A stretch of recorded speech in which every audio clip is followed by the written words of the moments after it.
जर्मनीमध्ये पण लोक रस्त्यावरती कचरा फेकतात का? कारण की तुम्ही इथं माझ्या मागे बघू शकतात की इथं लोकांनी जो कचरा आहे तो असा टाकलेला आहे. पण हे असं का टाकलं याच्या मागे पण कारण आहे. तर उद्या येणार आहे इथे नगरपालिकेची गाडी, जी महिन्यातनं 2 वेळा येत असते. आणि इथे जे सोसायटीमध्ये लोक असतात त्यांना सगळ्यांना माहिती असतं की ही महिन्यातनं 2 वेळा कधी येणार आहे.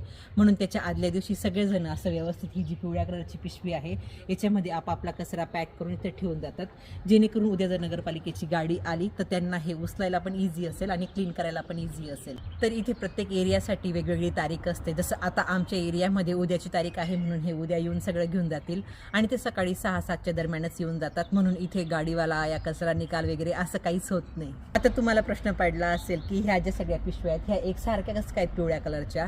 तर इथे नगरपालिकेकडनं ह्या ज्या पिशव्या आहेत याचा रोल फ्रीमध्ये मिळत असतो सगळ्यांना आणि त्याच्यामध्ये सगळ्यांना कचरा पॅक करून इथे ठेवायचा असतो. तर जे काही काही सोसायटीवाले असतात ते असे प्रॉपर स्टॅम्प पण घेतात की जिथे त्यांना व्यवस्थित हा कचरा ठेवता येईल.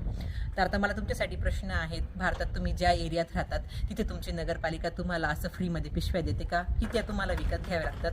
हे मला कमेंटमध्ये सांगा. आणि जर नसतील देत तर द्यायला पाहिजे का ते पण मला कमेंटमध्ये सांगा.